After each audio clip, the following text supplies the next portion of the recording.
Alors on est avec Alexandre Palfroy, la veille de match, avant-dernier match pour vous de cette saison, on peut dire régulière.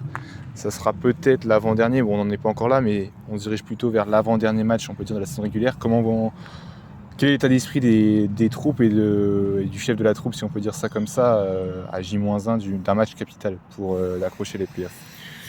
On sait qu'on a un gros coup à jouer au match de Dourges, parce que si on a une victoire, on est sûr d'accrocher la première place, et on aurait alors 5 semaines pour se préparer pour le premier match des playoffs. Donc, nous, on se donne pas le choix. De toute façon, on veut gagner tous les matchs jusqu'à la fin. Mais celui-là, il est très important pour notre planification, puisqu'on a des blessés, on veut récupérer, on veut se préparer physiquement aussi. On a pas mal de choses à faire là-dessus. Donc c'est une victoire encore impérative pour ne pas se tirer une balle dans le pied et pas se mettre de pression supplémentaire. Pour se mettre en confiance, et donc là il y a le retour de Di Franklin. Vous parlez des blessés, il y a Guérandel qui est encore blessé. Di Franklin, on l'a senti un peu en dessous encore sur le dernier match par rapport au son niveau de début de saison. Sur la première mi-temps, il n'était pas rentré dans le match. Ouais. Par contre, sur la deuxième mi-temps, il fait la différence. Donc moi, je pars du principe qu'il a fait les 20 dernières minutes qu'il a joué, il était dans le match. Donc moi, j'espère qu'il va nous faire un gros match à Dourges. Il y a l'inclusion aussi de Touré depuis quelques semaines. On voit que ça a permis de densifier le secteur intérieur qui n'était pas forcément élargi en début de saison. Alors, un joueur d'expérience, c'est intéressant pour vous? C'est essentiel sur cette fin de saison. Déjà, pour les entraînements, c'est très bien, puisqu'on a une rotation supplémentaire. Et on n'a pas besoin d'aller chercher des jeunes pour les mettre sur des postes qui ne sont pas les leurs. Ouais. Donc ça, c'est très bien. Il amène aussi de la cohésion dans l'équipe, de l'expérience, comme tu l'as dit. Et moi, je pense que c'est essentiel d'arriver à 10 à chaque fois sur des matchs, même s'il a un rôle, entre guillemets, minime dans ce qu'on va lui demander sur les matchs. Je compte bien, si les matchs ils sont faciles, faire jouer tout le monde, faire souffler tout le monde, récupérer tout le monde. Donc sur une fin de saison, il est essentiel. On peut parler peut-être de l'adversaire de Dourges. Dourges qui vous avait posé quelques problèmes en première mi-temps, match aller, après vous aviez déroulé. Leur meilleure arme, le meilleur joueur peut-être scoreur, on peut dire, du championnat s'en est allé. Il y a encore quelques armes que vous surveillez dans cette équipe de Dourges qui a assuré son maintien. Alors, on pourrait voir ça comme un avantage, le fait de perdre Ramsayer. Moi, je vois pas trop comme ça non plus. C'est pas parce qu'il n'y a pas Ramsayer que cette équipe-là, elle est facile. Ils ont été gagnés à Holsheim sur le dernier match. Les points que rapportait Florian Ramsayer ont été distribués. C'est une équipe qui joue, certes, maintenant, on va dire plus collectivement. Ça défend plus collectivement aussi. Donc quand on perd un pion essentiel, on essaye justement de compenser. Et vu ce que j'ai vu sur le dernier match, il faut rester très prudent, surtout sur un match chez eux. Si on parle, on peut peut-être pas encore en parler, mais est-ce que vous commencez déjà un peu à regarder au niveau de la poule A? On sait que ça va tomber. Votre réaction là-dessus?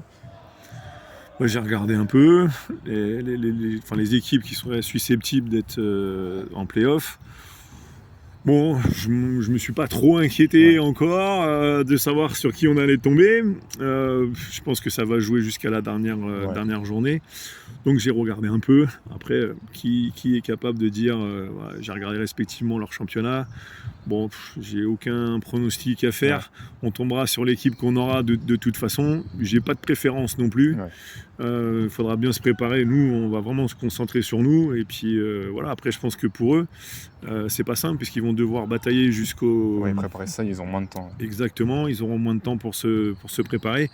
Nous, si on a la chance de gagner sur Dourges, on va pouvoir vraiment avoir un plan d'attaque sur 5 semaines et donc ça change aussi la donne. Il y aura ce match de préparation face à Charleville, s'il y a la qualif.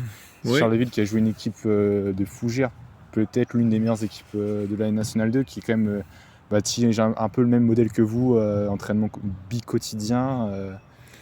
Alors ça fait pas mal de temps qu'on fait plus du bi-quotidien avec tous les blessés qu'on a eu. On n'est plus là-dessus, c'était valable sur la première partie de saison, après on allège beaucoup. Alors pour le match de Charleville-Mézières, moi je le considère pas comme un match de préparation, ça sera un match de championnat, on a un rang à tenir, l'objectif c'est de se préparer pour les playoffs, donc on va pas y aller en disant que ça y est, c'est acté. Bien au contraire, ça sera un match important. On avait perdu chez nous contre eux. Donc il y a une revanche aussi à prendre. Je sais que c'est une équipe qui est une des plus grosses équipes de la poule sur la phase retour. Ouais. Donc ça sera peut-être, entre guillemets, une bonne préparation pour les playoffs, mais on ira pour gagner, quoi qu'il arrive. Et donc, revenons sur le tirage. Vous êtes quand même satisfait de pas tomber sur la poule C quand même qui sont Fougères et Levallois, des équipes qui sont déjà prêtes, on va dire, pour les playoffs. Voilà, c'est que ce soit dans la poule, notre poule à nous, la poule D, ou la poule de Fougères, Levallois, c'est des équipes qui ont annoncé la montée, donc qui sont déjà structurées, qui ont déjà un budget, qui sont vraiment dans cette optique-là. Ce qui n'est pas le cas de toutes les équipes qui peuvent être en play-off sur les deux autres poules, à savoir la poule A et la poule B. Donc oui, c'est un avantage, et je pense que c'est assez judicieux dans ce sens-là, puisqu'on aurait peut-être cet avantage de se dire qu'il y a des équipes qui ne voudront pas monter, et que ça peut simplifier les choses. Après, ça reste des playoffs, les joueurs c'est des compétiteurs, tout le monde va vouloir essayer de gagner sa place pour aller à Auch. Ok, parfait.